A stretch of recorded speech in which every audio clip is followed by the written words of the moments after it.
5 ឆ្នាំឆ្លងភព5ឆ្នាំតស៊ូមួយបេសកកម្មមួយជីវិតមិនដែលចោះចាញ់ថ្ងៃនេះប្រព័ន្ធបានប្រកាសជោគជ័យសូមអបអរសាទរម្ចាស់ប្រព័ន្ធដែលបានដាស់ប្រព័ន្ធពិភពលោកទាំងមូលសុទ្ធតែជីឲ្យតែម្ចាស់ប្រព័ន្ធបានស្បត់ជាបងប្អូនជាមួយស្រីស្អាតនោះនឹងទទួលបានពាក់កណ្ដាលនៃកម្រិតវិជ្ជាគុណរបស់ភីគីមខាងទៀតនៅពេលកម្លាំងរបស់បងប្អូនកើនឡើងកម្លាំងរបស់ម្ចាស់ប្រព័ន្ធក៏នឹងកើនឡើងតាមនោះ10 ឆ្នាំហើយ10 ឆ្នាំហើយប្រព័ន្ធ IT បំផុតឯងមកដល់ហើយអ្នកប្រុសតើអ្នកកើតអ្វីមែនទេស៊ីវជីងរងចាំអ្នកប្រុសរហូតដល់សប្បាយចិត្តខ្លាំងអ្នកប្រុសចង់ឲ្យខ្ញុំបម្រើការចូលបន្ទំមែនទេបម្រើការចូលបន្ទំខ្ញុំអុយឈប់សិន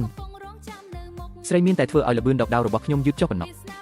អ្នកប្រុសម្នាក់នេះសម្រេចចិត្តថាចាប់ផ្ដើមហាត់គុណហើយហាត់គុណអ្នកប្រុសលោកគ្មានដងហាត់រៀនទេខ្ញុំគ្មានដងអ្នកតន្ត្រីមានគឺគ្រប់គ្រាន់ហើយទូថ្វាយអ្នកនាងបរិសុទ្ធខាងមុខគឺជាភូមិគ្រឹះរបស់ម្ចាស់ក្រុង10 ឆ្នាំហើយលើកនេះហ្វាំងឈឹងនៅតែដូចកាលពីមុនបេះបិទបងស្រីរួមគ្រូឥឡូវនេះអ្នកនាងគឺជាអ្នកនាងបរិសុទ្ធដ៏ពងខ្ពស់នៃលីនហ្វានម្នាក់នោះនៅតែជាមនុស្សឥតប្រយោជន៍ដែលមិនរៀនដល់ពេលដែលអ្នកនាងត្រូវកាត់ការជាមួយគេហើយតោះទៅណាឡានហ្វាយៀនគឺជាគូដណ្ដឹងដែលចាស់ទុំសំគុកបើខ្ញុំចង់ស្បត់ជាបងប្អូនជាមួយនាងមុនដំបូងត្រូវរកវិធីផ្ដាច់ពាក្យជាមួយពួកគេសិនអ្នកប្រុសអ្នកនាងណាឡានមកដល់ហើយលោកម្ចាស់ក្រុងឲ្យលោកទៅវិមានធំជាបន្ទាប់អ្នកប្រុសមកហើយអ្នកប្រុសតើលោកពិតជាចង់លុបចោលការភ្ជាប់ពាក្យជាមួយកញ្ញាណែលខ្ញុំហៅថាកញ្ញាណែលទាំងស្អាតទាំងពូកែអាយុត្រឹមតែ17 ឆ្នាំក៏បានឡើងដល់កម្រិតទី17 ឆ្នាំកម្រិតទី8អនាគតច្បាស់ជាវែងឆ្ងាយមិនខានការរៀបការនេះត្រូវតែលុបចោលអាហា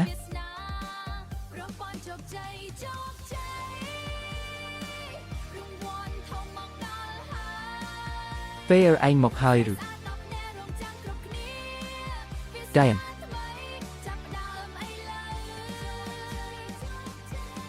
ទៀនបាត់មុខតែប៉ុន្មានឆ្នាំសោះឯងធំដល់ថ្នាក់នេះទៅហើយអាសម្លាញ់តាឯងកំពុងមើលទៅណាម្នាក់នេះទើបជា Nellen Fian ខ្ញុំគឺជាសិស្សប្អូនរបស់គាត់អូប្រែថាជាសិស្សប្អូនសោះសូមអភ័យទោសដែលមើលរំលងរូបសម្រស់ពិតជាមិនអន់មែនគ្រាន់តែមិនសូវដឹងគុណសោះឯងគឺ Lenvin មែនទេរកឃើញបេសកកម្មចម្បង Nellen Fian មានកម្លាំងកម្រិតទី9សូមម្ចាស់ប្រព័ន្ធប្រញាប់បញ្ចប់បេសកកម្មចុងសម្ព័ន្ធកម្រិតទី9ទេពកោសល្យនេះខ្លាំងជាងពាក្យបងប្អូនម្នាក់នេះខ្ញុំច្បាស់ជាមានចរន្តវិញ្ញាណតតែសោះអន់ជាងពាក្យចាំអារាមទៅទៀតការរៀបការនេះខ្ញុំ